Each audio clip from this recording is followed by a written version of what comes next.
dia. E aí, cheios de energia? Tudo tranquilo? Então, bom começar a segunda estudando, né? Vamos lá. Na nossa aula de hoje, a gente vai falar de alguns resultados matemáticos, tá? Eu vou deixar algumas partes de demonstrações para quem tiver um pouquinho mais de curiosidade para pesquisar, tá? Lembra que quando você estava lá no ensino básico, vocês receberam várias fórmulas, né? Várias fórmulas sem demonstração alguma.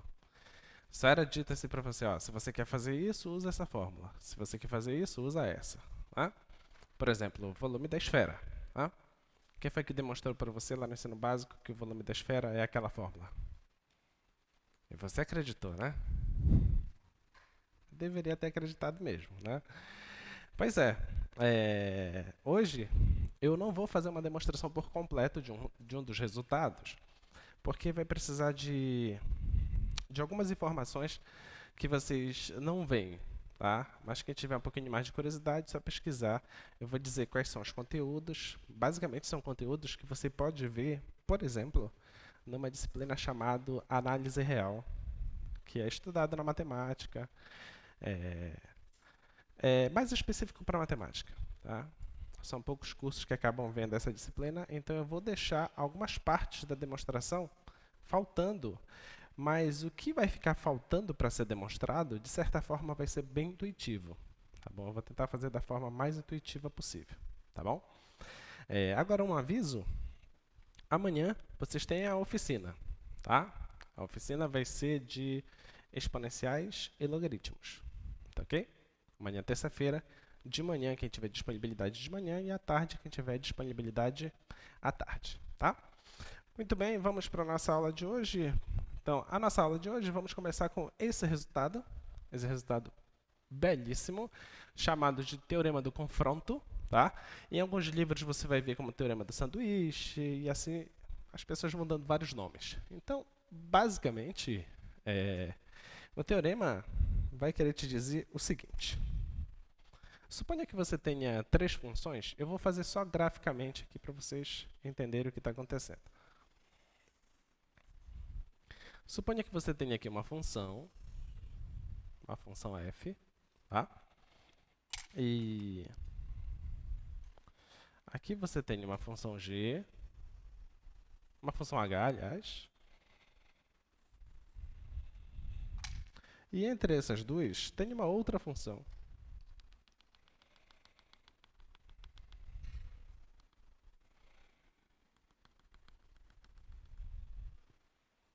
Essa aqui é a função g, tá? Então, você tem aqui o gráfico da sua função f, você tem aqui o gráfico da sua função h, e você tem a informação a respeito do limite da f, quando x tende a p, ele é igual ao limite da h quando o x tende a p. Isso é igual a um certo valor L. Tá bom? Essas são as hipóteses do teorema. Tá? E ele quer que você prove, então, que o limite da g quando x tende a p, esse limite também é L. Tá bom? Basicamente, esse é o resultado. Então, qual a ideia? Você tem duas funções, que você conhece muito bem o comportamento delas. Você sabe que tem uma terceira função que você garante que está entre essas duas. Tá? Só isso que você garante. Você garante que está entre as duas. Você sabe o limite das duas funções, da f e da g. Então, aliás, da f e da h. Como a g está entre as duas, nesse ponto, os limites têm que ser todos iguais. Tá bom? Isso que nós chamamos de teorema do confronto. Tá? Então, vamos demonstrar esse resultado? A partir desse resultado, nós vamos conseguir resolver vários problemas. Tá? Então, vamos só pegar todas as hipóteses. Olha só as hipóteses. f de x é menor ou igual que g de x. Você tem essa hipótese. f de x menor ou igual que g de x, que é menor ou igual que h de x. O que mais que nós temos de hipótese? Em um certo intervalo que contenha o p, provavelmente pode não estar definido no P, não tem problema. E os limites são iguais. O limite da f, quando x tende a P, é igual ao limite da h, quando x tende a P, isso é L. Essas são as hipóteses. A tese é que o limite da g é L. Tá? A tese é aquilo que você pretende demonstrar. Você tem que utilizar as informações que são te dadas para chegar na informação que você deseja. Tudo bem? Muito bem. Então, se isso aqui é verdade, se o limite da f é L, então vamos aplicar a definição de limite. Né? O que significa isso? Significa o seguinte, ó, que dado epsilon maior que zero, existe um delta maior que zero, tá ok? A diferença de x para p, essa diferença é maior que zero e menor que delta, isso implica que a diferença da f de x para o limite, isso é menor que epsilon, tá bom? Isso aqui nós temos, tá? Nota que delta é só uma simbologia, então eu posso enumerar eles. Eu vou chamar esse aqui de delta 1, tá bom? Então, já que o limite da h também é L, eu vou utilizar aqui o mesmo epsilon, tá?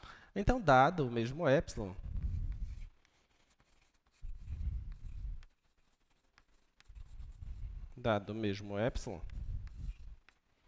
existe. Agora eu estou utilizando a informação de que o limite da h é L, tá?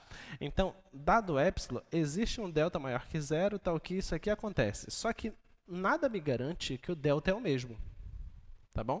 Os deltas podem ser diferentes, tá? Então, existe um delta que eu vou chamar de delta 2, maior que zero, tal que a diferença de x para p maior que zero e menor que esse delta 2, isso implica que a diferença da imagem da função h para o limite, isso é menor que epsilon. Tá bom? Tudo bem aí? Tá? Então, vamos ver o que significa isso. Olha só. O que significa basicamente? Se eu pegar, imagina que esse aqui é p menos delta, e aqui assim, p mais delta. Tá bom?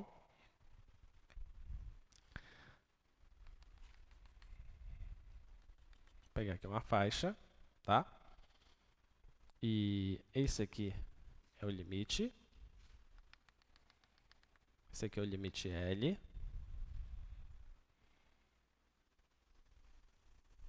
Vou cortar aqui. Vou cortar aqui, tá? Essa linha que eu fiz agora aqui é L mais epsilon. E aqui é L menos epsilon. Tá bom? O que é que você observa? Presta bem atenção aqui, ó. Se eu pegar esse delta, observa que a imagem desse ponto para essa função aqui, ó, para a função f, não está dentro dessa faixa desejada. Tudo bem? Tinha que cair lá dentro da faixa desejada. Já esse mesmo ponto, para outra função, para a função... Aliás, essa aqui é para a função h, tá? Não está dentro da faixa desejada. Agora, se eu pego esse mesmo ponto para a função f, que é essa função em branco aqui, a imagem desse ponto na função f cai dentro da faixa desejada. Tá ok? Então, nota que não pode ser sempre o mesmo delta. Tá? Às vezes o delta serve para uma função, mas não serve para outra. Mas o que é que a gente conclui? Que se eu pegar o menor dos deltas, se o menor funcionar para uma, com certeza vai funcionar para outra que precisa de um delta grande. Que um delta grande é suficiente. Tá? Então, essa é a ideia que nós vamos utilizar agora. Então, se tomarmos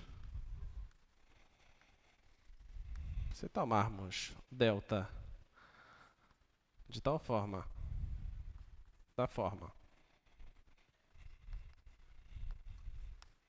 Delta de que forma? O delta eu vou pegar o menor deles. O menor é entre delta 1 e delta 2. Tá? Vou pegar o menor dos deltas. Se eu pegar o menor, vai funcionar para a função que funciona para o delta pequeno e vai funcionar para a função que funciona para um delta grande. Se eu pegar o menor, funciona para os dois. Tá? Agora você precisa enxergar direitinho essa faixa. Tá? Essa faixa. O que significa essa faixa? Deixa eu fazer um rascunho aqui. O que significa exatamente isso aqui? Ó, a diferença da f para a função ser menor que o epsilon. Tá? Eu estou calculando a distância da imagem da função para o limite. Se você olha lá no gráfico, você vai ver que aqui está o L, aqui em cima está o L mais o epsilon, e aqui embaixo está o L menos o epsilon. Tá? Então, dizer isso significa que a f de x está aqui dentro.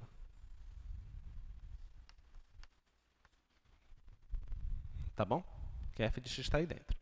Como é menor e não menor ou igual, é estritamente menor, significa que a f de x não chega nesse extremo e nem no extremo de baixo. Tá? Então, escrever isso aqui é a mesma coisa que você fazer o seguinte. É dizer que a tua f de x é menor que L mais epsilon e menor que L menos epsilon. Tudo bem? É isso que nós temos. Tá? Então, de agora em diante, quando você vê esta desigualdade, a mesma coisa que você vê essa. Tá? Essa aqui é apenas uma forma mais compacta de escrever isso. Muito bem. Então, se eu pego o delta como sendo o menor dos deltas, então significa que vai funcionar isso e vai funcionar isso. Tá? Então, funcionam os dois. Então, se eu pego o delta menor dos caras, então eu quero que x menos p menor que delta, isso seja maior que zero. Tá bom? Isso aí vai implicar o quê? Vai implicar que a imagem da função f vai estar dentro da faixa e a imagem da função h também vai estar dentro da faixa. Tá? Todas as duas vão estar dentro da faixa. Mas quem é a faixa? A faixa é L menos epsilon e L mais epsilon. Tá? Eu sei que a função está aí dentro, as duas. Tá bom? Mas qual é a que tem a imagem menor? É a f. Tá bom? Então, a f está aí dentro. E a h também está aí dentro, porque eu já disse para você que a diferença de h para L é menor que epsilon. Tá?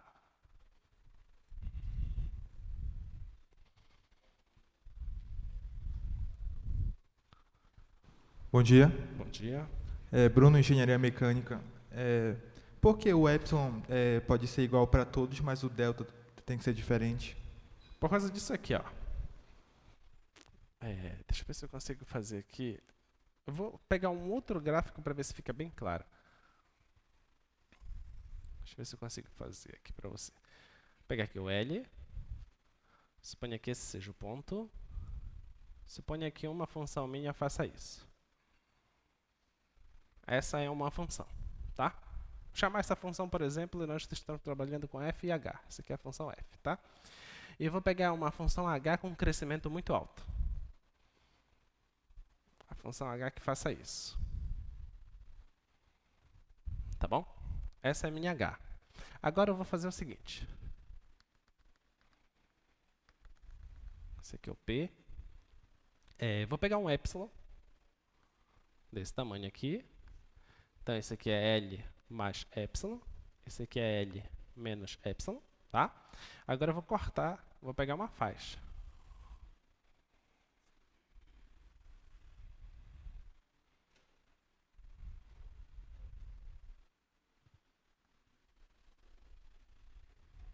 Essa faixa aí. Tá bom? Essa é a faixa do L menos epsilon, L mais epsilon. Tá? Quando eu te dou um delta, aliás, quando eu te dou um epsilon, você encontra para mim o delta. Tá? Suponha que eu estou olhando primeiro só para a função f. Tá? Se eu olhar só para a função f, olha, esse epsilon que eu te dei, você já não está vendo que a função está toda dentro da faixa? Então, qualquer delta que você pegar serve. Entendeu? Então, em particular, eu vou pegar esse delta bem aqui. Ó.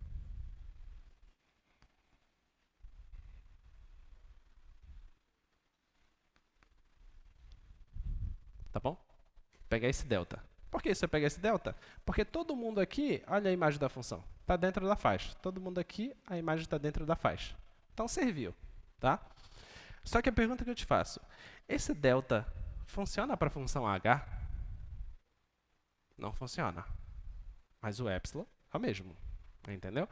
Esse cara já não funciona porque se eu pegar esse bem aqui, olha, a imagem da h cai fora da faixa. Tá? Então, vamos mudar o delta agora, que é para a gente entender esse mínimo aqui. Vamos mudar o delta. Então, nota que se eu olho para a função que já está perto do limite, se eu olho para o epsilon e delta dessa função, ele pode gerar problema para a função que está mais distante. Então, eu vou olhar para a função que está mais distante agora. Tá? Então, eu vou esquecer, a princípio, esses carinhas aqui. E vou me preocupar só com a função h. Olha lá, a função h, depois desse ponto, já está todo mundo lá dentro. Então, eu vou pegar um delta bem aqui. Então, esse é o p menos delta. E, bem aqui, esse é o p mais delta. Tá bom? Olha o delta, peguei um delta pequenininho, tá? Todo mundo que está nessa faixa aqui, a função h já está dentro da faixa. E a função f? A f não me era problema, entendeu? Então, se eu chamar isso aqui de delta 1 e esse outro aqui de p delta 2, então, o menor deles serve para a função h e serve também para a função f. Entendeu? Essa que é a ideia, tá? Por isso que a gente sempre pega o mínimo entre eles, que faz funcionar para as duas funções. Tudo bem? Beleza. Então, pegando o mínimo, então você vai garantir que a função f vai estar lá dentro, e você vai garantir também que a função h vai estar lá dentro, porque o limite da h já está perto, já é o L. Então, isso aqui é menor que h de x. Tá? Mas o que mais? O que mais que nós temos? Nós temos que a g é uma função que, para todo domínio lá, naquele intervalo dado, está entre a f e a h. Então, a g ela é maior ou igual que a f, menor ou igual que h. Acabei de colocar g onde eu queria. Tá? Mas isso aqui, o que significa isso? Significa que a g de x é menor que L mais epsilon e maior que L menos epsilon. Tá? Mas o que significa isso? Isso significa que a distância da g para L é menor que epsilon. Mas o que significa isso? Que o limite da g é L. Tá? Então, acabamos de provar aí. Portanto,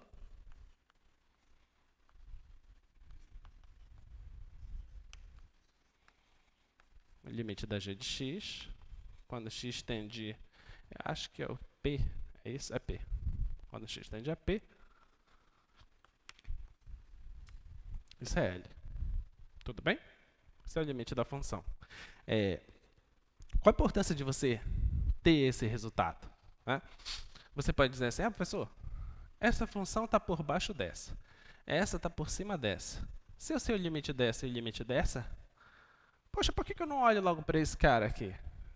Porque essa função ela pode ser muito maluca. Mas é uma maluca controlada. Tá? A de cima pode ter um comportamento muito previsível. A de baixo um comportamento muito previsível. Mas essa do meio ela pode estar vibrando lá entre as duas. Entendeu? Mas vibrando num sentido que não passe da de cima e nem passe da de baixo. Fica sempre preso entre as duas. Ok? Essa que é a ideia. Que, olha só, eu vou colocar um gráfico aqui para vocês entenderem o que exatamente eu quero dizer com isso.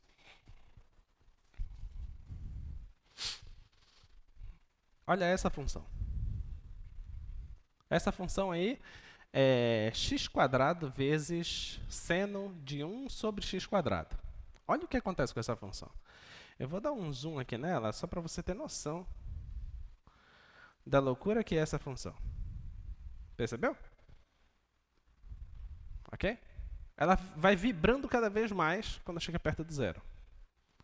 Aí, olhando graficamente, você diz assim, poxa, parece que vai para zero, mas será que ela está indo mesmo para zero?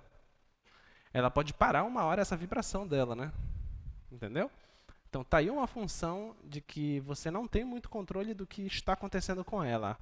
Mas pode ser que você descubra duas outras funções em que ela esteja limitada por essas duas outras funções. E essas duas outras funções existem. Deixa eu pegar aqui para vocês. Essa distância aqui, para vocês verem melhor o gráfico.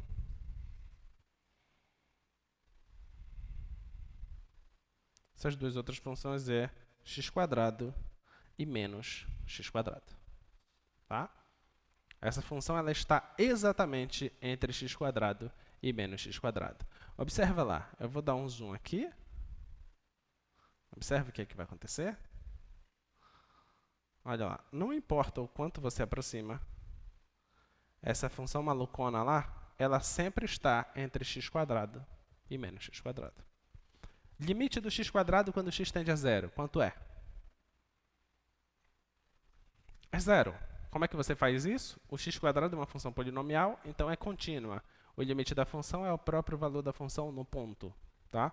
Limite do menos x², mesma história, também é zero. Então, o limite dessa x² vezes seno de 1 sobre x², zero. Tá bom? Bom dia, professor. Bom dia. Com a apresentação desse gráfico aí, dá para perceber que tem a função do primeiro grau, que é a função da velocidade de uma onda. Dá para ver uma mistura com a função do segundo grau. Quando vai essa balança, é a frequência da tendência de chegar a zero? Na verdade, a frequência está aumentando, né? O que está diminuindo aí é o que a gente chama de amplitude. Isso. Certo? Isso. A frequência é, se eu não me engano, é o quanto tempo que ela precisa para dar um ciclo. Certo? Ciclo. Só que ela está fazendo isso cada vez mais rápido. Tá bom? Mas a amplitude dela está diminuindo. Deu para compreender a ideia? Então, você tem aí uma função em que perto do zero parece uma maluquice, só que é uma maluquice controlada. Tá? Então, o limite de x² vezes seno de 1 sobre x² dá zero. Tá bom? Muito bem. Muito bem, então vamos lá. Então, a gente consegue resolver alguns problemas agora, né? Nós temos um problema, o problema 1. O problema 1 diz o seguinte, que você tem uma função que ela está entre menos x² e 3x e x² menos 1 sobre x menos 1. Então, ele pergunta para você quanto é o limite dessa função quando x tende a 1. Quanto é esse limite? Como resolvemos? Essa. Ó, nota que eu nem sei quem é a função. E nem me importa qual é a função. O que é que eu sei? Eu sei que ela é maior ou igual que esta e menor ou igual que esta. E aí ele quer saber quanto é o limite dessa função quando x tende a 1. Aí você diz assim, professor, mas aqui nem está definido no 1, mas nem precisa, né?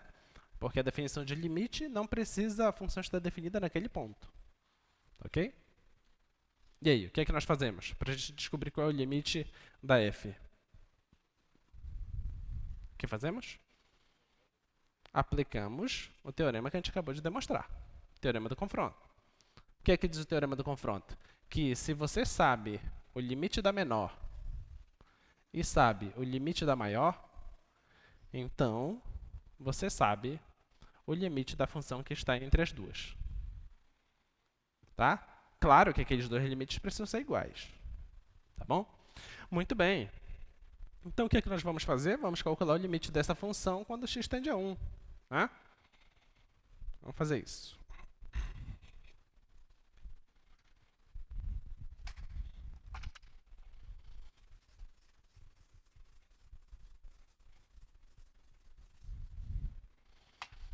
limite, eu acho que é menos x ao cubo, mais, não, x quadrado mais 3x.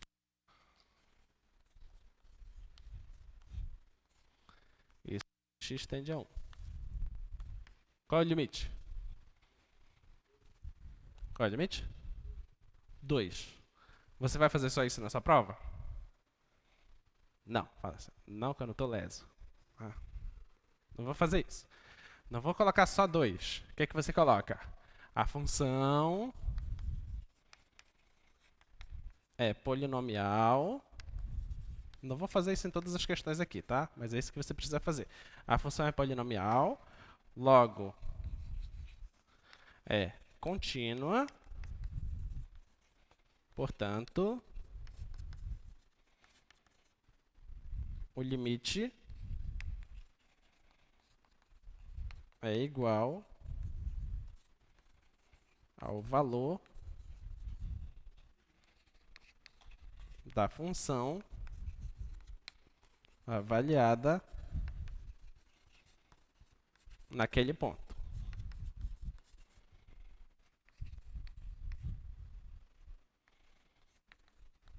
Portanto, o limite de quem? De menos x quadrado mais 3x, quando x tende a 1, é isso, né? Isso. É 2. Beleza? Essa é a sua solução. Tá bom? Essa é a sua solução. Tá? O que você acha que o professor Leão vai fazer quando olhar uma prova que tem só isso como solução e outra prova quando tem isso como solução?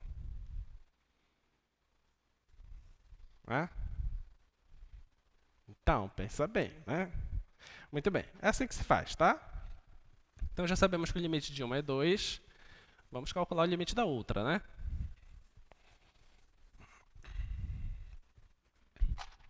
Vamos para a outra. A outra é x quadrado menos 1 sobre x menos 1. Então, o limite,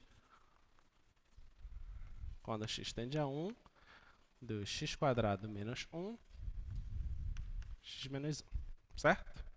Como é que faz essa?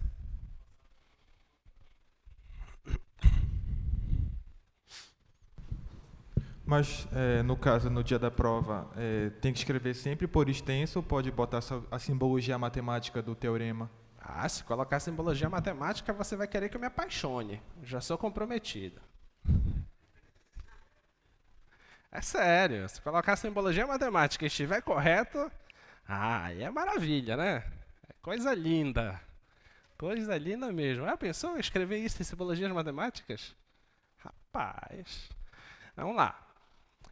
Então, vamos lá. Então, essa aqui, como é que nós fazemos essa? Como é que a gente faz? Produtos notáveis, né? A função de cima você pode escrever como x menos 1 vezes x mais 1, tá? Então, isso aqui é igual ao limite de x menos 1 vezes x mais 1 dividido por x menos 1 com x tendendo a 1, tá? Aí nessa você escreve um pouquinho mais. Eu não vou escrever agora, mas o que é que você vai escrever um pouquinho mais? O que é que você sabe? Quando você tem uma função que você quer calcular o limite dela, mas a função não está definida nesse ponto, o que é que você faz? Você determina uma outra função que tem a mesma imagem que ela em todos os pontos, exceto em um. Essas duas funções têm o mesmo limite, que é um resultado que nós demonstramos, tem o mesmo limite, tá? Que é isso que nós vamos fazer. Você cancela aqui, ó, e o limite dessa função é igual ao limite dessa função, tá? Então, você vem aqui, ó, limite de x mais 1 quando x tende a 1. Aqui você tem uma função polinomial, que o limite é o próprio valor da função avaliado nesse ponto. Isso aqui dá a função avaliada em 1, que vai dar 2. Tá bom? Limites iguais. Agora, o que você faz? Pelo teorema do confronto, segue que o limite Opa, eu acho que é F ou é G? Acho que é F, né? É F. O limite da F, quando x tende a 1, dá 2. Tá bom? Beleza? Muito bem.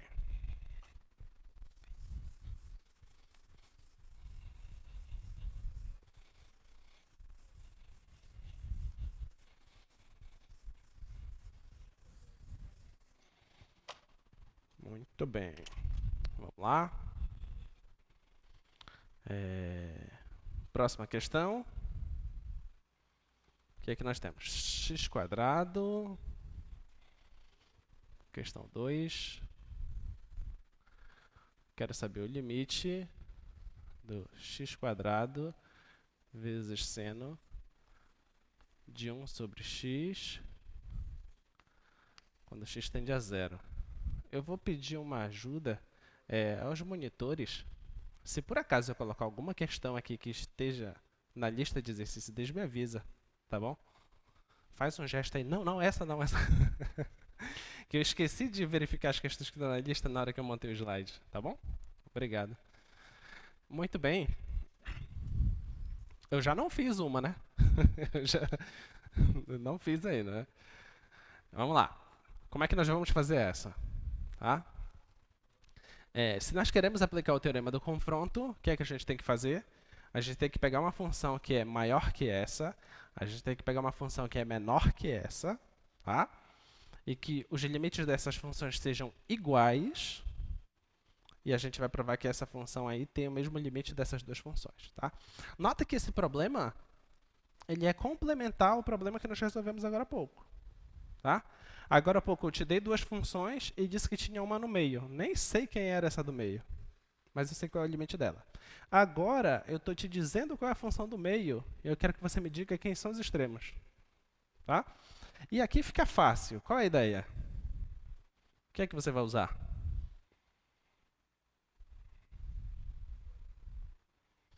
O que vai usar? Vai, é fácil. Confia.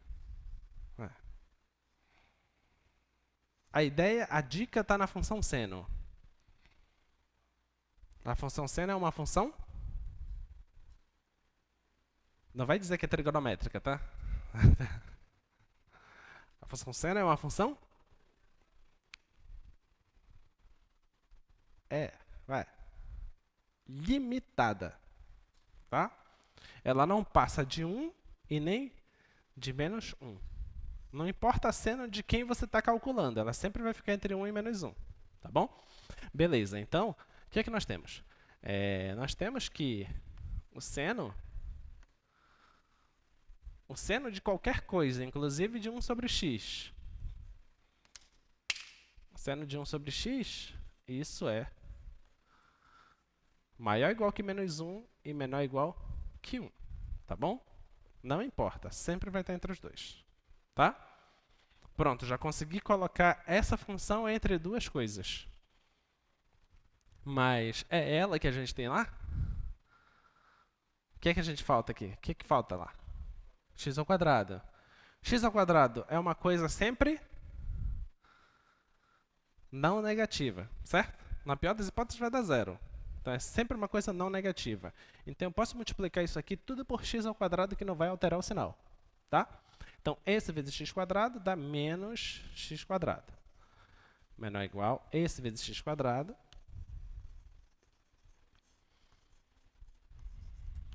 E esse vezes x². Tá bom? Pronto. Agora eu já tenho a função entre duas outras funções. O limite do x², quanto é que é? O limite do x² quando x tende a 0. Não é a mesma coisa do limite do menos x²? Quando x tende a 0. E isso é igual a 0. Tá bom? Pronto, você já tem as duas funções. Os limites delas são iguais. Então a função do meio tem que dar 0. Portanto,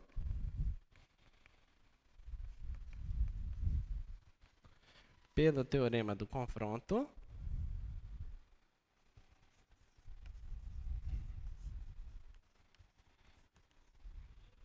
o limite do x² vezes seno de 1 sobre x, quando x tende a 0, isso aqui é 0. Tá bom? Olha a lindeza do cálculo.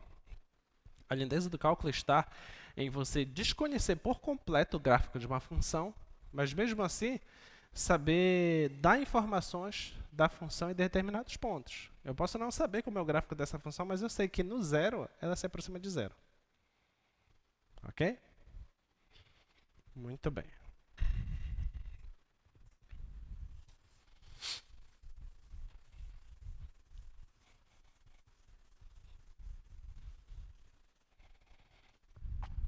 Vamos continuar. Eu vou deixar essas duas próximas aí. Se der tempo, no final da aula eu retorno para a gente fazer elas, tá? Vamos pular. Eu quero fazer esse problema 1 aqui, que na verdade é uma consequência do resultado que a gente demonstrou, tá? Vamos fazer o problema 1. Olha o que nós temos aí. O problema 1, na verdade, é uma proposição, tá? Então, diz o seguinte, ó, se você tem duas funções com o mesmo domínio A, tal que o limite da f dá 0 e a g é uma função limitada, tá? Para todo ponto do seu domínio, prove que o limite do produto dá 0, tá? Então, olha o que você tem. Você tem duas funções. Você tem f e g com domínio. O domínio é A. Você tem que o limite da f, quando x tende a 0, esse limite dá 0. E você tem que a função g, ela é limitada. E ele quer que você verifique que o limite da f de x vezes g de x, quando x tende a 0, ele quer que você verifique que esse limite dá 0. Tá? Tá bom? Isso que a gente vai provar. Vamos usar a definição do que é o limite da f de x igual a 0. Tá? Se isso aqui é verdade, então significa que, dado epsilon maior que 0, vou colocar epsilon', você já vai entender daqui a pouco, existe um delta maior que 0, tal que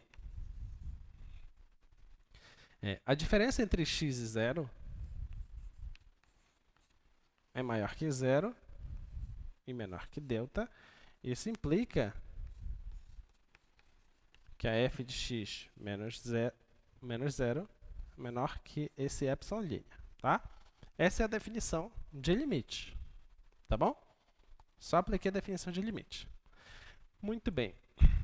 Eu sei que a função g ela é limitada por m. E esse m é um número positivo. Tá? A função g é limitada por ele. Então, esse epsilon não é qualquer número positivo pequeno? É um número pequeno. Tá? Então, em particular, eu posso pegar ele como sendo epsilon sobre m. Tá? Então, esse epsilon' aqui, eu já vou dizer quem é. É epsilon sobre m. Tá? Você já vai entender por que eu fiz isso. Muito bem.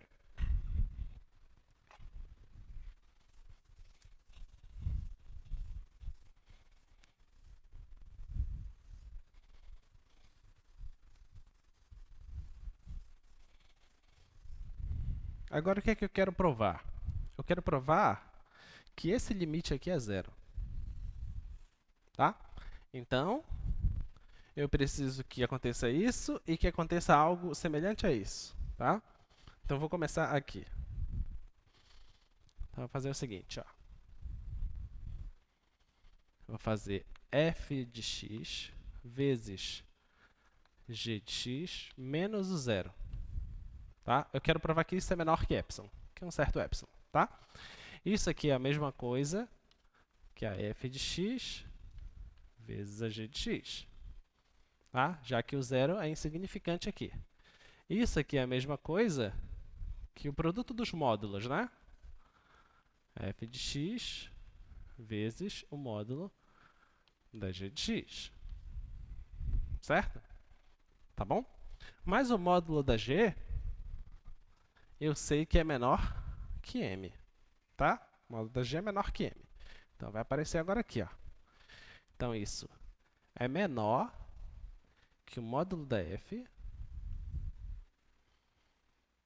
vezes m. Tá? Agora, volta aqui. O que é isso aqui? Módulo da f de x menos 0. Não é o próprio módulo da f? É o próprio módulo da f. E isso é menor que epsilon sobre m. Tá? Então, isso aqui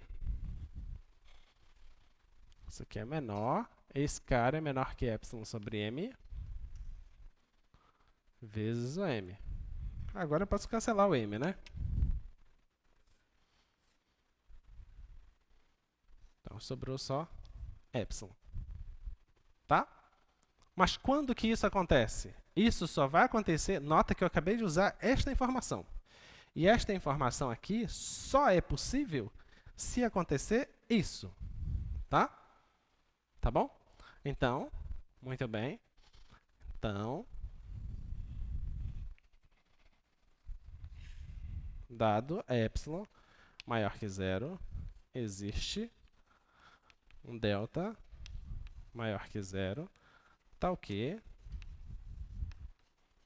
se x menos 0 for maior que 0 e menor que delta, isso implica que isso aqui, ó, f de x vezes g de x menos 0, isso é menor que epsilon.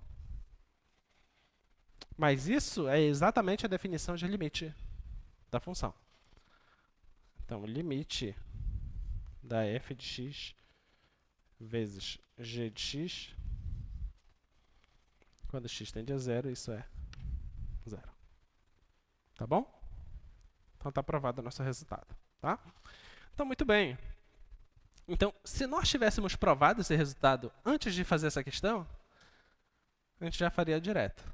Não precisaria usar aqui o teorema do confronto. Tá? Por que não precisaria? Pensa comigo. Olha, seno de x não é uma função limitada?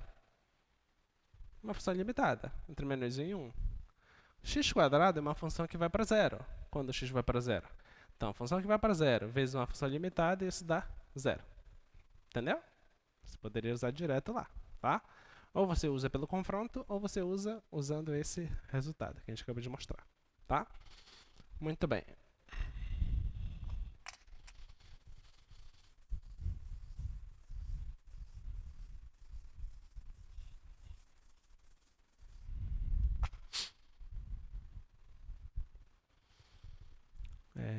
Vamos fazer a questão 3. Questão 3.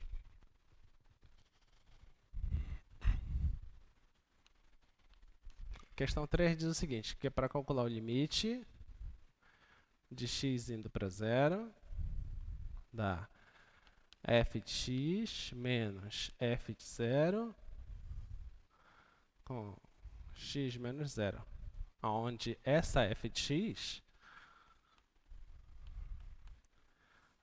quem é a minha f de x? Ela é x² vezes seno de 1 sobre x, se esse x, se o x for diferente de 0, e ela é 0 se o x for 0. Tá? Então, eu quero que você calcule isso para mim. Tá ok? Então, vamos calcular esse limite para essa função. Tá? Como é que a gente vai fazer isso? Observe o seguinte, olha. Limite de x indo para 0. Aqui está f de x. Olha, o x está indo para 0. O x não é 0. Tá? Se o x não é 0, ele é diferente de 0, né? Então, ele é diferente de 0, então ela é essa sentença. Tá? Então, usando essa sentença, vai ficar como?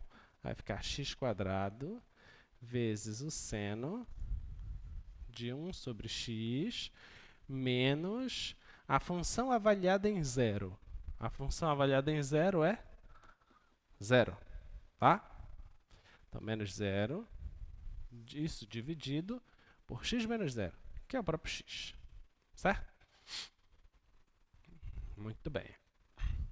Agora você tem x² dividido por x dá x, certo? Tá? Pode simplificar aqui. E ali o 0 vai embora. Então, isso aqui vai ficar igual. Limite. X indo para 0, vai sobrar só x vezes o seno de 1 sobre x. Quanto é esse limite? 0. Por que 0? Porque a função seno é uma função limitada. E o x, quando o x vai para 0, vai dar 0. Então, a função que dá 0, o limite, e a outra que é limitada, é exatamente o resultado que nós provamos aqui, ó. Função que o limite dá 0 e a outra é limitada. Então, o limite do produto dá 0. Tá? Então, pronto. Esse limite aqui dá 0. Tá? Muito bem. Essa é a primeira vez de vocês. Né? Primeira vez de vocês. Tirem foto. Registrem. Não precisa ficar saltitante. Essa é a primeira derivada do curso. Tá? Nossa primeira derivada, pela definição, está aqui. A derivada dessa função em 0 é 0. Tá bom? O que significa isso? Isso significa que se você pergunta assim, essa função, se eu começo a medir a velocidade de crescimento ou decrescimento dessa função, quando eu chego no 0, que velocidade que está? 0. Isso que significa. Ok? Muito provavelmente pode ter ali um ponto máximo, ou um ponto de mínimo, alguma coisa desse tipo que a gente vai analisar mais na frente. Tá? Pode não ser nada disso também. Tá? Então, muito bem. Então, a taxa de variação dessa função é 0. No 0. Tá? Muito bem.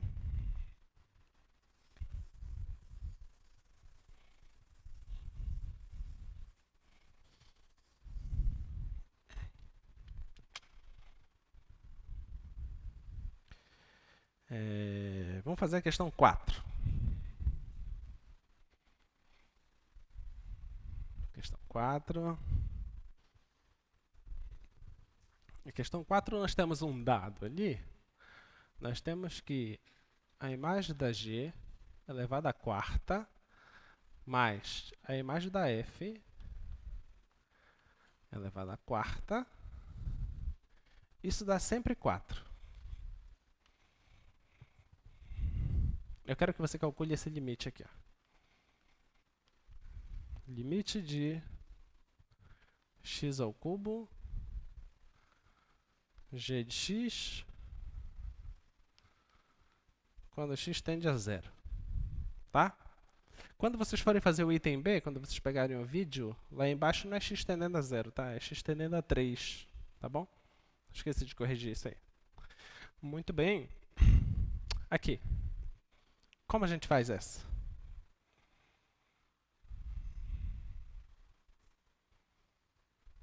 Primeira tentação, qual é? Primeira tentação é que você está olhando uma função aqui, que se o x for para 0, vai dar 0. Uma função quando vai para 0 e a outra for? O que a outra tem que ser? Limitada. Se a outra for limitada, esse limite dá 0. Mas aí, o problema está me dizendo que a função é limitada? Está dizendo ou não? Tá. Está dizendo. Pô, não está escrito isso aqui? Vocês não estão conseguindo ver a palavra limitada aqui? Escrita aqui, ó. Está escrito, ó. G é limitada. Muito bem, e aí? Conseguem ver que essa função aqui é limitada? A G? Daqui? Não? Ainda não? Vai ver que eu não escrevi direito. Vamos lá, eu vou rearrumar isso aqui. Vou escrever assim, ó. g de x, a quarta, é igual 4 menos essa aqui. E agora? Ajudou muito, né? Agora você olha lá, é óbvio, é limitada. É ou não é? Ainda não? Oi? Tem que ser maior que zero. Será? Será que ela tem que ser maior que zero?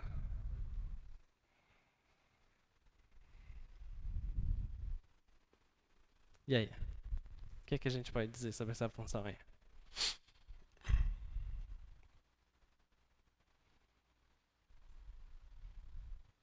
Você concorda que isso aqui, só isso aqui, nunca é negativo? Sim ou não? Sim, nunca é negativo.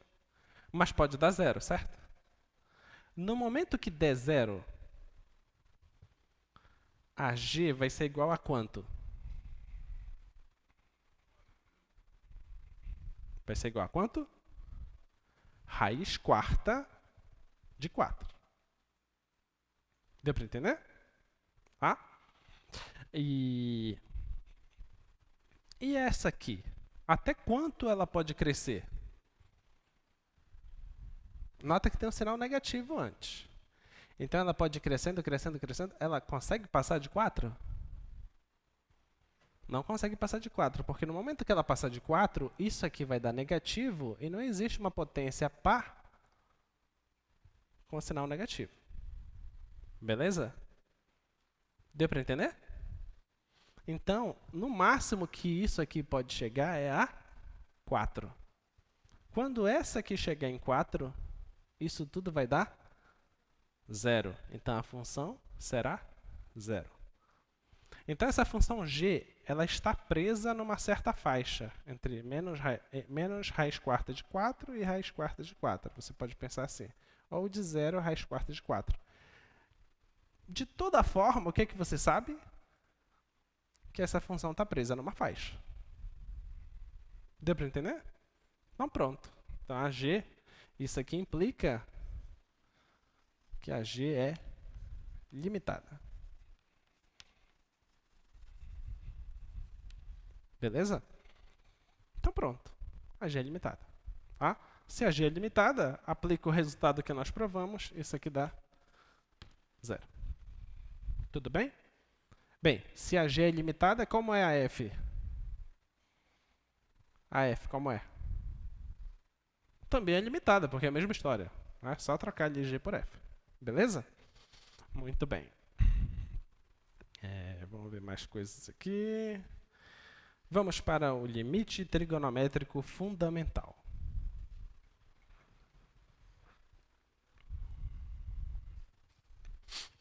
O limite trigonométrico fundamental.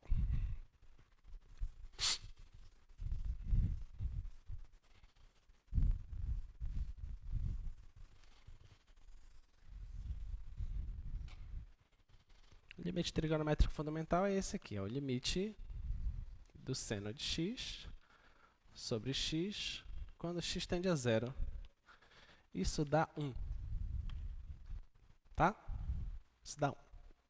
Tá bom? Nota que se você olha só para o seno, se o x for para 0, o seno vai para 0. Certo? E se o x for para 0, aqui vai dar 0. Então, seria uma indeterminação matemática, né? De 0 sobre 0. Tá? Mas, por incrível que pareça, esse limite ele se aproxima de 1. Tá? Ele vai dar 1. Tá, okay? Esse quociente vai se aproximando de 1 cada vez mais. Tá? E é isso que a gente vai demonstrar agora. Então, o que a gente vai fazer?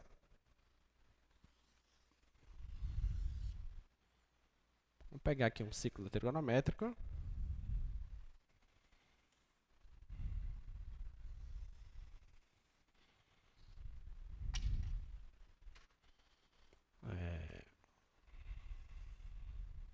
Vou pegar aqui um ângulo x. Tá?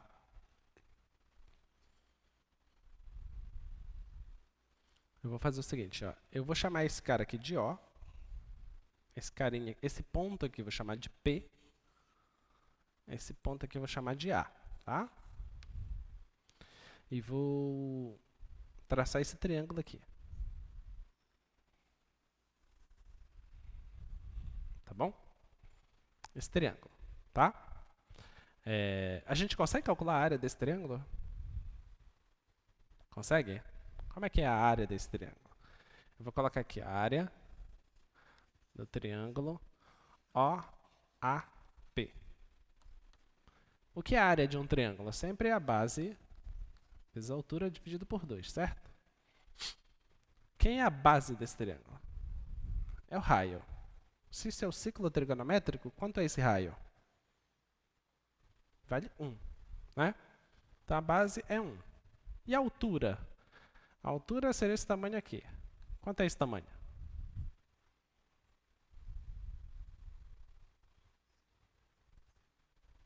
Seno. É o seno de x, lembra? Esse tamanho você projeta aqui, certo? Então esse é o seno de x. Então, essa área desse triângulo é seno de x sobre 2. Beleza? Tá bom? Seno de x sobre 2, tá? Muito bem. Mas eu poderia não querer saber a área desse triângulo, eu posso querer saber a área do setor.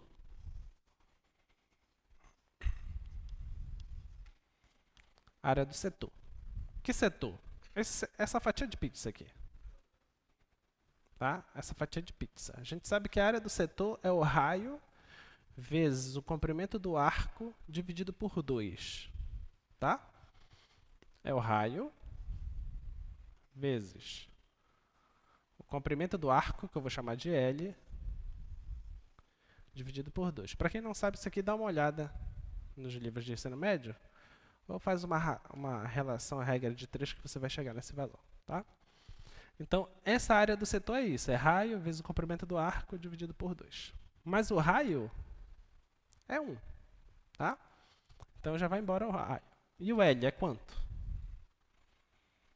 Se eu estou no ciclo trigonométrico, o L é exatamente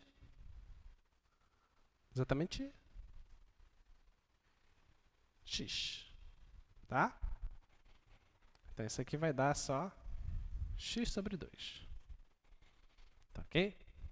Mas eu poderia também pensar em outro triângulo. Nesse triângulo bem aqui que eu vou fazer agora. Aqui eu vou chamar de B. Então eu posso pensar na área do triângulo OAB.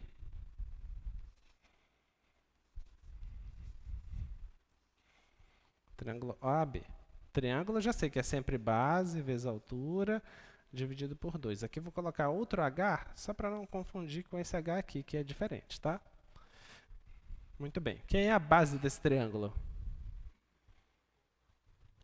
É o OA, que é o raio, que é 1. Tá? E a altura?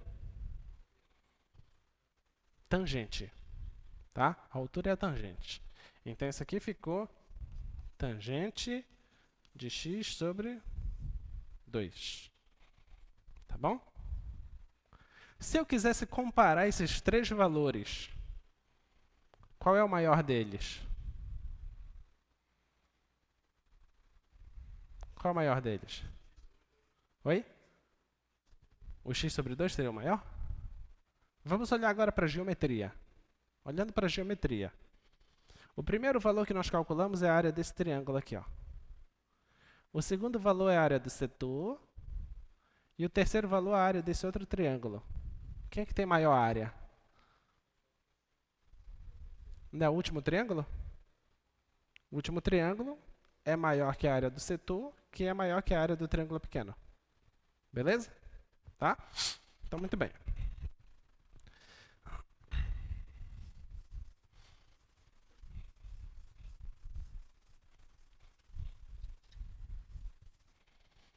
E ainda mais, olha, eu quero fazer isso para valores de x pequenos, tá? X perto do zero. Tá bom?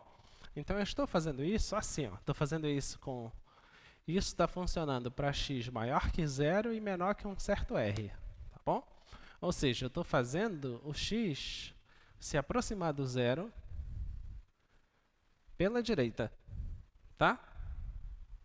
Valores pequenos. Então, o maior deles eu já sei que é a tangente. Tá?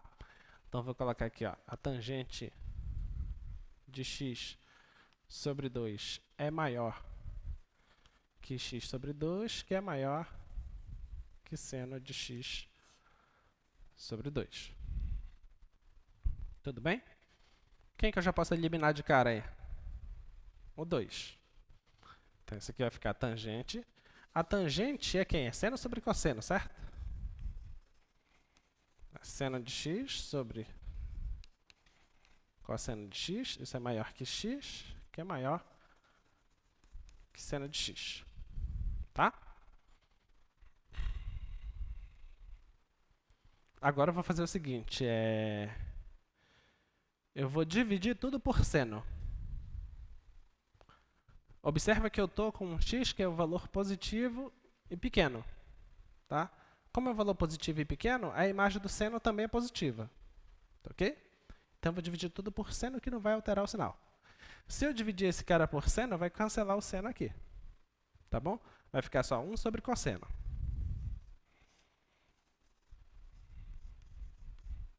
Isso é maior. Dividir isso aqui por seno, vai ficar x sobre seno. Dividir isso por seno vai dar 1. Tá bom? O que eu quero? Eu quero o seno de x sobre x. Lá eu tenho x sobre seno x. Então, eu vou inverter. Tá? Então, vai ficar assim, ó. Quando inverte, vai ficar assim, ó, cosseno sobre 1, que é só cosseno. Quando inverte, troca a desigualdade, tá? Então, se estava maior, agora vai ficar menor. Vai ficar seno de x sobre x menor que 1. Ok? Tá bom? Vou deixar isso aí por enquanto, tá? Eu quero fazer o seguinte agora. Eu quero ter o desejo de fazer a mesma coisa, só que para um x que seja negativo. Quero ver se eu consigo fazer essas mesmas histórias, só que para um x negativo. Tá? Antes de você pensar, poxa, a gente vai ter que refazer tudo isso? Não, a gente não vai refazer tudo isso. Vamos olhar só lá para o final. Observe o seguinte, ó. Eu estou pegando agora menos x. Tá? Se eu fizesse o seguinte, eu fizesse 0 menor que um x negativo, que é maior que um certo rzinho negativo. Tá? Eu inverti o x. Tá? Então, eu quero saber como seria o cosseno de menos x. Quanto é o cosseno de menos x?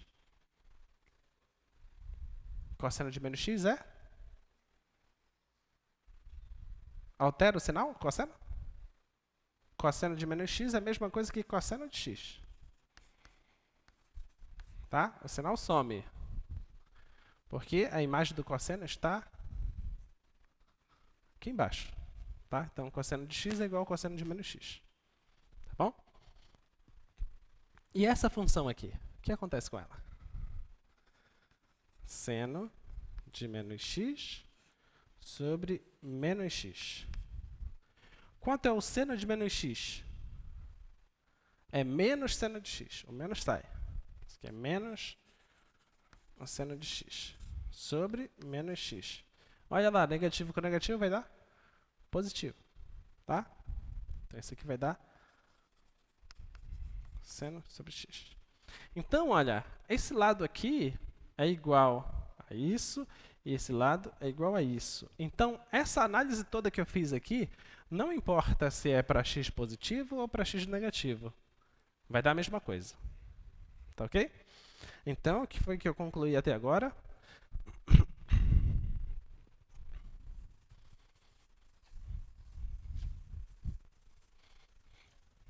Então, o que eu acabei de mostrar é que se eu faço o x perto de zero, Não importa se eu estou indo por parte positiva ou negativa, não importa. Se eu faço isso, eu tenho isso aqui. Eu tenho aqui o cosseno de x, isso é menor que o seno de x sobre x, e isso é menor que 1. Tá? Qual resultado você acha que a gente vai usar agora? Qual resultado a gente vai usar? Teorema do confronto. Tá? Então, o teorema do confronto, eu vou olhar só para essa função. Note que essa eu não sei, né? Eu desconheço essa, e essa é qual eu quero. Tá? Então, eu vou fazer o seguinte, eu vou fazer limite de cosseno de x quando x tende a 0. O que vai dar? Vai dar 1. Por quê? Porque é uma função trigonométrica. As funções trigonométricas são contínuas e o limite dela é a função avaliada no ponto. Tá bom? Então, isso aqui dá cosseno de 0. E o cosseno de 0 é 1. E o limite de 1 quando x tende a 0, isso aqui é o limite de uma constante e a própria constante. Olha lá, o limite dessa função dá 1. O limite dessa dá 1. Quanto dá o limite do meio? 1. Beleza? Tá? Então, o limite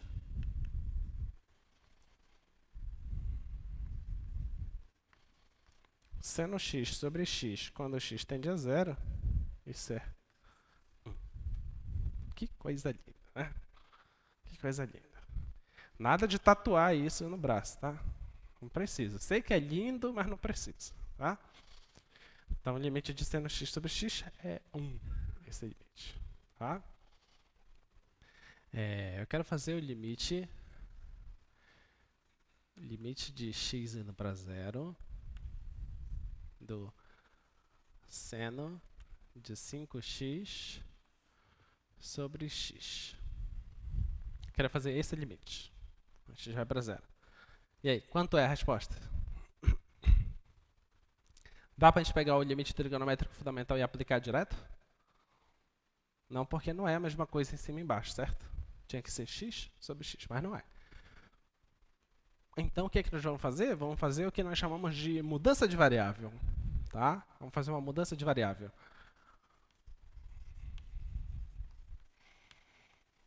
Uma mudança de variável. Vou fazer o seguinte, eu vou chamar 5x de u. U é 5x. Tá? Tudo bem? U é 5x. Então, isso implica que x é u sobre 5. Tá? E ainda mais, se o x vai para 0, o x não está indo para 0? Se o x for para 0, o u também vai para 0. O u vai para 0. Pronto. Já fiz as alterações necessárias. Agora, eu vou pegar o limite. Vai ficar limite de seno. Não estava 5x? 5x agora para mim é u. Limite de u dividido. X é u sobre 5. Com u indo para 0. Tá?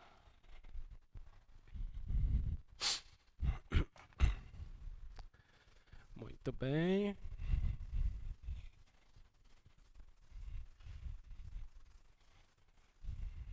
Como é que vai ficar agora?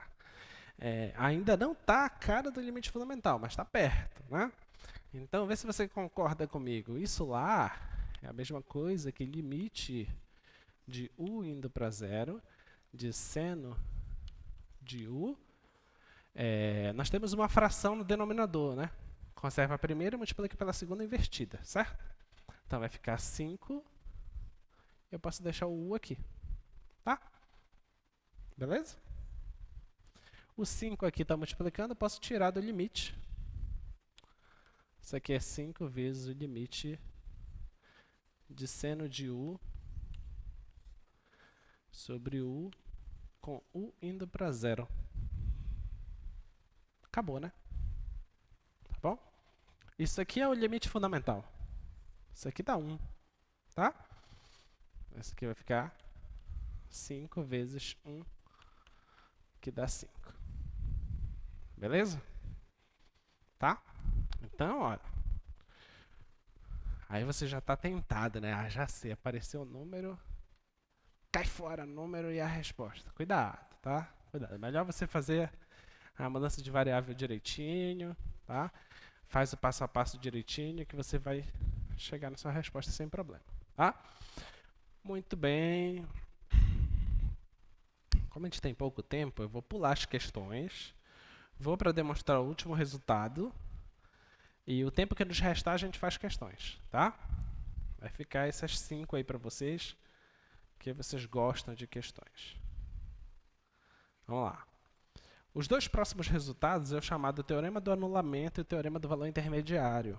Eu coloquei na ordem contrária do que eu vou fazer. Eu vou primeiro demonstrar para vocês o teorema do anulamento e a partir daí eu vou chegar no teorema do valor intermediário, tá? É esse resultado que eu disse para vocês que eu vou demonstrar parcialmente, tá bom? Vamos lá. O teorema do anulamento, que é o teorema de Bolzano,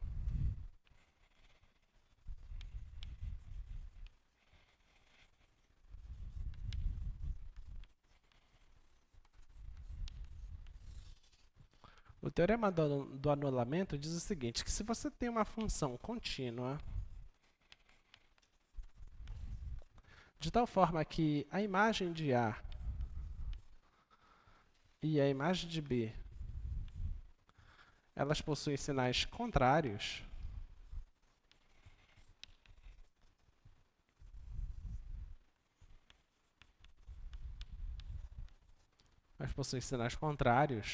então existe um C nesse intervalo AB, tal que f de C dá zero. Esse é o teorema do anulamento, tá? Em termos de desenho, o que seria? O teorema do anulamento está te falando que se você tem uma função, imagina que esse é o A, esse aqui é o B, e está te dizendo que se o A for negativo e o B for positivo, se essa função é contínua, não tem jeito, a função tem que cortar o eixo x em algum momento. Não importa quando. Vai existir esse cara que eu vou chamar de C. Tá? Isso que o teorema do anulamento está nos dizendo. Existe uma raiz. Pelo menos uma. Pode ser trocentas. Mas eu consigo provar que ela existe. Tá? Não está te mostrando como calcular essa raiz. Está te mostrando que ela existe. Tá? Então vamos provar isso.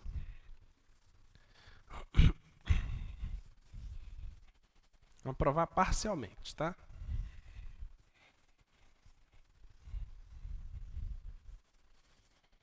O que é que nós vamos fazer? Nota que o teorema me diz que a imagem de A e a imagem de B são sinais contrários. Não diz quem é positivo e quem é negativo. Então, eu vou supor que o A é negativo e o B é positivo. Tá? Então, suponhamos que a imagem de A seja menor que 0 e isso menor que a imagem de B. Tá? Vamos supor isso. Tá bom? Tome um C0. O C0 vai ser o seguinte, vai ser ponto médio de AB. Tá? Eu estou lá no domínio, tenho o intervalo AB, vou pegar o ponto médio dele. Tá? O que é que vai acontecer? Vai acontecer o seguinte, que a imagem desse C0 só tem duas possibilidades para ela. Ou ela é negativa, ou essa imagem é maior ou igual que 0. Tá? Só existem essas duas possibilidades. Tá bom? Então, nós vamos supor que ela é negativa. Tá? Você poderia supor que é maior ou igual que 0. Tanto faz. Assim como a gente supôs ali que é aquela ordem lá em cima. Então, suponha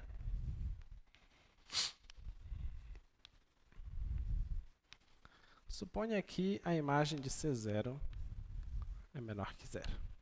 Tá? Então, vamos renomear.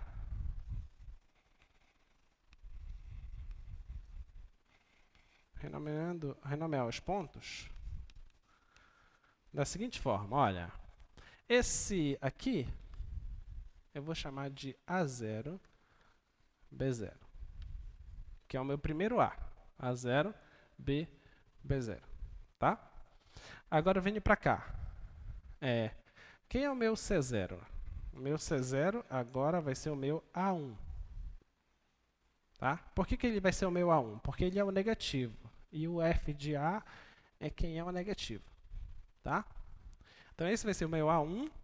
E o meu B0, o meu B que eu não mexi, o meu B agora vai ser o B1. Tá bom? Então o que foi que você fez? Você tem um intervalo AB, tá? Você tinha esse intervalo AB, que você tinha chamado esse cara de A0, B0.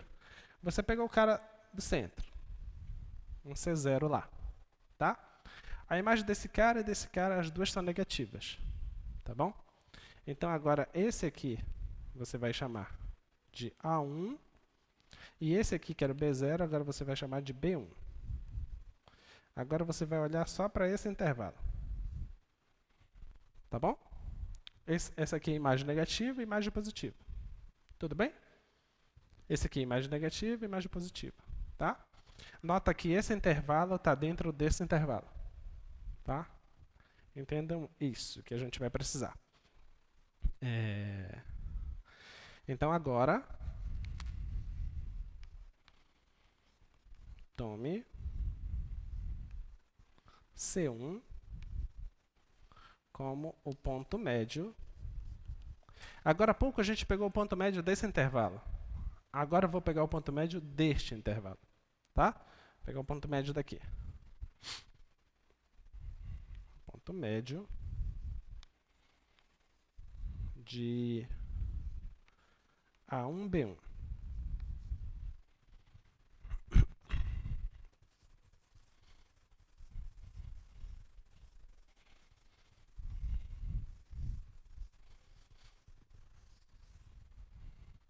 Então, pegar o ponto médio de A1, B1, eu chamei de C1. Então, essa f de C1, ele pode ser menor que 0, ou ele pode estar maior ou igual que 0. Pode acontecer qualquer uma das duas coisas, tá bom? Agora há pouco a gente escolheu esse, vamos escolher esse agora. Suponha que se f de C1 é maior ou igual que 0. Renomeando, o que é que nós temos agora? O C1 está bem aqui, ó. Tá? Esse A1, agora eu vou chamar ele de A2. O C1 eu vou chamar agora de B2.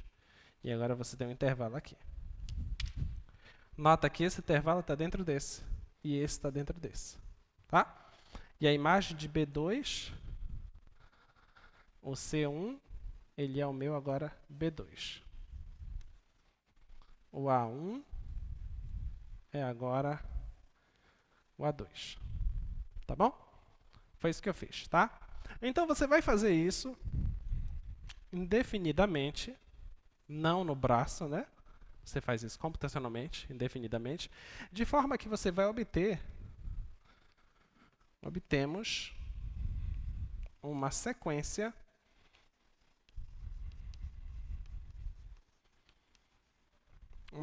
de intervalos encaixados. O que eu quero dizer com encaixados? Quero dizer que esse está dentro desse, esse está dentro desse, o próximo estaria dentro desse, tá bom? Uma sequência de intervalos encaixados. Como esses intervalos, eu preciso de mais espaço.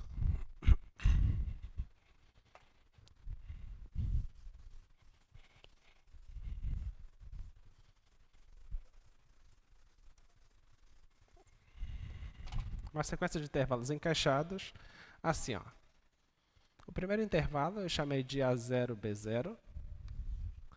O segundo intervalo está dentro dele, eu chamei de A1, B1.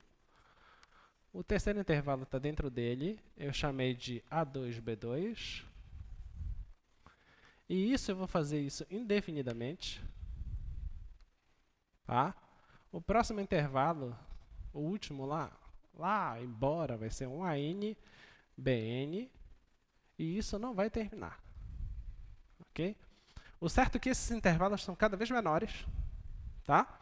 Qual é a característica desses intervalos? Tem sempre uma. A característica é que o F do lado esquerdo, do A0, do A1, do A2, do AN, vai embora. A imagem de todos eles, vou chamar aqui de AJ, é sempre menor que zero. Tá? A imagem dos A's, sempre menor que zero. Tá? A imagem dos B's, dos BJ, é sempre maior ou igual que zero. Essa é a característica desses intervalos. Então, pensa comigo. Era um intervalo grande, a imagem daqui negativa, daqui positiva. Eu diminuo, negativo, positivo. Eu diminuo, negativo, positivo. Eu diminuo, negativo, positivo. O que eu estou fazendo? Eu estou pegando um intervalo cada vez menor, em que os extremos têm sinais contrários. Então, o cara que vai anular, ele tem que estar lá dentro. Deu para entender? Eu estou estreitando cada vez mais esse intervalo. Tá? Então, isso aqui para todo J. Tá? Então, o que vai acontecer? Isso aqui são intervalos encaixados. Aí agora eu vou colocar um resultado que não vou demonstrar, tá? Que é o teorema dos intervalos encaixantes. Aí você pode pesquisar intervalos encaixantes ou encaixados. O teorema dos intervalos encaixantes diz o seguinte, que se você fizer a interseção de todos esses intervalos, tá?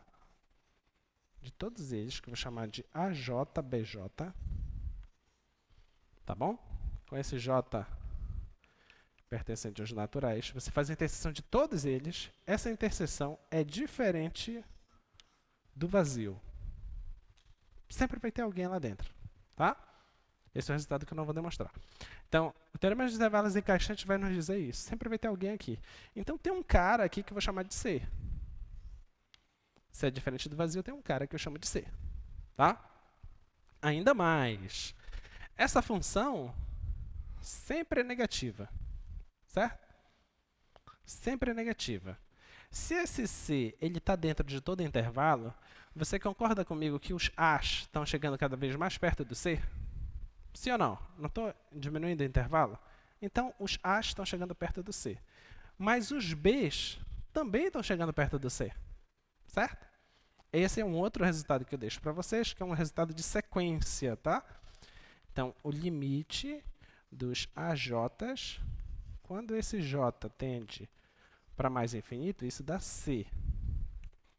E o limite dos BJs, quando o J tende a mais infinito, isso também dá C. Tá? Isso aqui é mais um resultado que fica para vocês. Tá bom? Então, eu sei disso. Só que a minha função é uma função contínua. Tá? Se ela é contínua, isso significa que a imagem da função significa o seguinte, ó, que se eu faço o limite da f de AN de AJ, quando esse J tende a mais infinito, isso é igual ao quê? Limite. Isso aqui é a f. Lembra, se é contínuo, o limite entra. Limite de AJ com J indo para mais infinito. Isso dá f, e isso aqui dá quem? Dá o C. Tá bom? Dá o f de C. Só que os AJs sempre os AJs, a imagem é negativa. Tá ok? Se é negativo, o limite pode não ser negativo. Tá? O limite pode dar 0. Ou ele pode ser negativo. Porque pode acontecer algo assim. Ó. Então, imagina essa função, que é sempre negativa. Essa função aqui é sempre negativa. Mas se você vai para mais infinito, o limite vai dar 0. Ok? Então, o limite dessa função aqui é menor ou igual que 0. Tá ok? Pode acontecer isso. Tá? Da mesma forma, você faz o limite da f dos bj's quando o j tende a mais infinito. Isso é igual. A função é contínua, o limite entra. Limite dos bj's. Isso é igual a f. Isso aqui dá c. Só que a imagem dos bj's sempre é maior ou igual que 0. Então, o limite vai dar maior ou igual que 0. Mas aqui é o mesmo f de c. Um f de c que é menor ou igual que 0 e um f de c que ao mesmo tempo é maior ou igual que 0, o que você conclui? Só pode ser 0. Né? Então, a conclusão daqui, aqui o f de c é 0. E o nosso teorema está demonstrado. Beleza? Tá bom? Esse foi o nosso maior teorema até agora. Tá? Ok? Então, se você tem uma função, que é uma função contínua, definida em um intervalo fechado, se as imagens dos extremos desses intervalos têm sinais diferentes, existe algum momento desse intervalo que a função dá 0. Beleza? Pode ser qualquer ponto ali pelo meio. Pode ter um monte de pontos, mas eu garanto que existe pelo menos um. Tá? Não estou te ensinando a calcular quem é esse cara. Estou te provando apenas que existe esse cara. Tá? Muito bem. Ok. Muito bem. Então, agora a gente pode demonstrar o teorema do valor intermediário. Acho que fica imediato agora, né? Olha lá o teorema do valor intermediário. A gente não precisa fazer mais nada agora. Olha lá o teorema do valor intermediário. Diz o seguinte, que se f é contínua, tá? É um intervalo fechado, seja n um número qualquer entre f de A e f de B. Tá? Não importa quem seja. Desde que o f de A seja diferente do f de B. Tá? Então, existe um C nesse intervalo AB. Então, aqui a imagem do C é N. Ó, graficamente, o que ele está dizendo?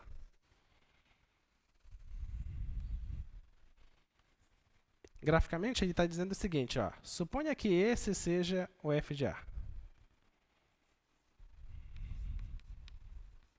Suponha que esse aqui seja o f de B.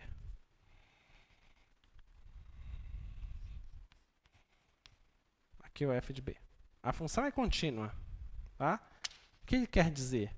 Que qualquer n que você tiver aqui entre f de A e f de B, não importa como seja o n, a função tem que passar por ele. Vai existir um C aqui. Tá bom? Não importa qual é esse n. Aí você diz, mas peraí, isso a gente já demonstrou. Só que nós demonstramos para ser 0. Ok? Que é o teorema do anulamento. As nossas hipóteses lá, que a imagem, uma era negativa e a outra era positiva. Agora, a hipótese é só que as duas imagens sejam diferentes. Ou seja, pode ser que as duas sejam positivas ou as duas sejam negativas. Mas demonstrar isso é equivalente, porque se você sabe que se você tem uma imagem negativa e uma imagem positiva, uma hora vai ter que passar pelo eixo, então isso aqui é equivalente a isso. Por quê? Basta você pegar esse gráfico e deslocar para baixo. E os dois teoremas serão a mesma coisa. Tá bom? Então, o teorema do anulamento é o mesmo do teorema do valor intermediário, só com um pequeno deslocamento. Tá ok? Muito bem, vamos fazer questões? Vamos fazer pelo menos uma? Acho que dá tempo.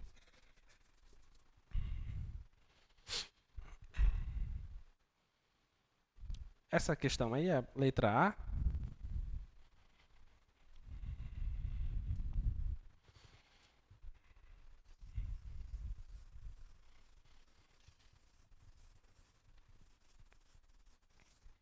Vamos lá, letra A. O item 1, temos 4x ao cubo menos 6x² mais 3x menos 2 igual a 0. Ele diz o seguinte, ó, mostra que existe uma raiz da equação entre 1 e 2.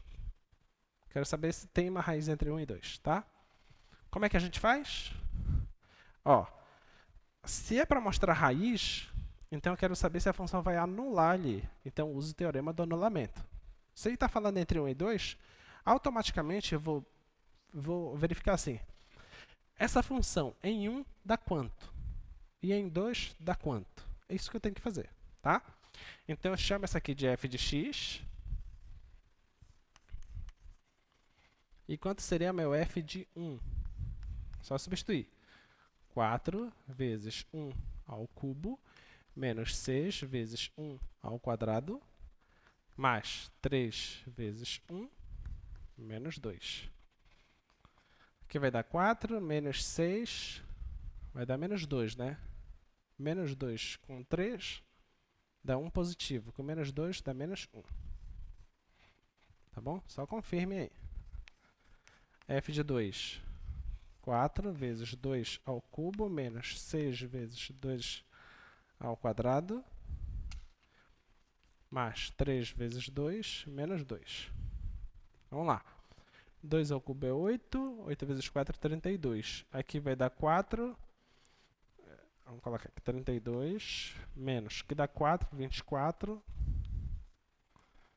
mais 6, menos 2, tá? Esse com esse dá 4 positivo, com mais esse dá 20 negativo, aqui vai dar 12 positivo. Tá bom? Então, o que é que você tem? Você tem que o f de 1, que é igual a menos 1, o f de 1 é menor que 0. E o f de 2 é maior que 0, que deu 12. Tá bom? Então, f de 1 é negativo, f de 2 é positivo. Isso é uma função contínua porque é uma função polinomial, tá? Pronto, já coloquei nas hipóteses do teorema do anulamento. Então, pelo teorema do anulamento, segue que existe C entre 1 e 2, tal que f de C é 0. Quem é esse C? Mínima ideia. Só sei que existe. Esse era o problema. Tá bom? Olha, nosso problema 4 diz o seguinte, olha.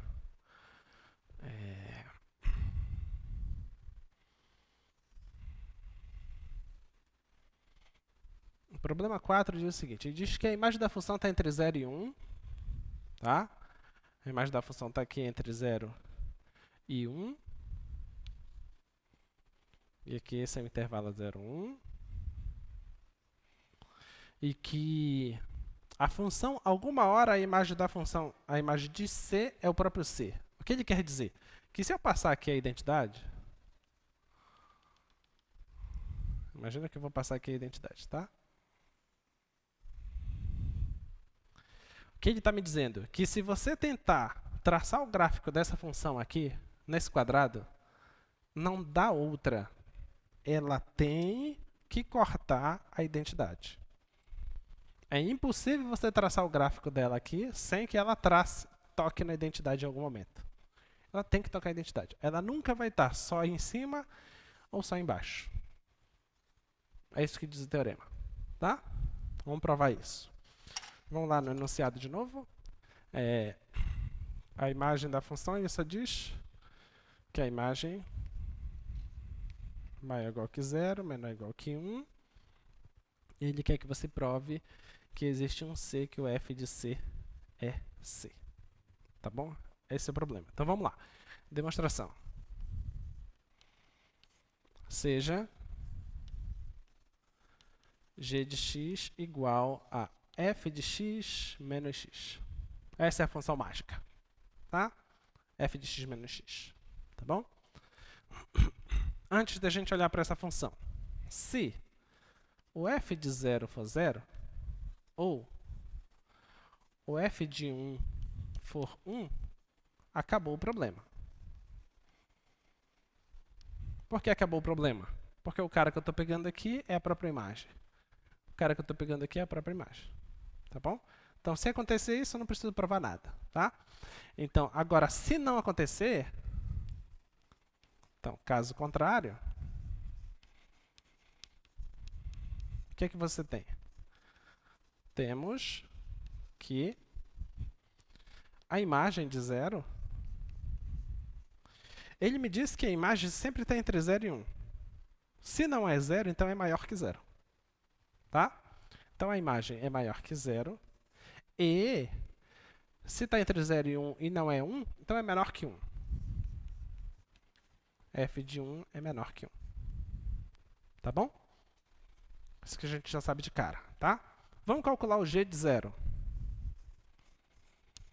O g de 0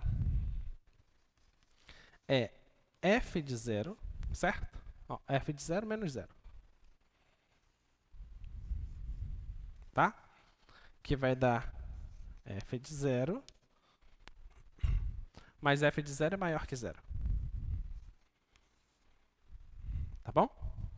Deixa aí. Vamos calcular agora g de 1. G de 1 é f de 1 menos 1. F de 1 é menor que 1. Tá? Se f de 1 é menor que 1, então f de 1 menos 1 vai dar um número negativo. Certo? Então, isso aqui é negativo. Ok? Então, g de 0 é positivo e g de 1 é negativo. Ótimo. Já tenho tudo o que eu quero. Então, g é contínua, porque a f é contínua. G é contínua e g de 1 é menor que 0, que é menor que g de 0. Logo, pelo teorema do anulamento, existe um C entre 0 e 1, tal que o f de C é, aliás, g, tal que o g de C é 0. Certo? G é negativo, G é positivo, existe um C que ele é 0. Mas o que é G de C? G de C é f de C menos C. Passa o C para lá, f de C igual a C. Pronto. Tá bom? Beleza? Demonstrado o nosso resultado. Ok? Muito bem, tem várias questões aí. Eu sugiro vocês pegarem essa nossa videoaula, para no momento dos slides onde tem as questões e tenta fazer as questões. Tá bom, pessoal? Até mais. Bons estudos para vocês até quarta. Não esqueça que amanhã tem a oficina aí na monitoria, tá? Exponenciais e logaritmos. Até mais.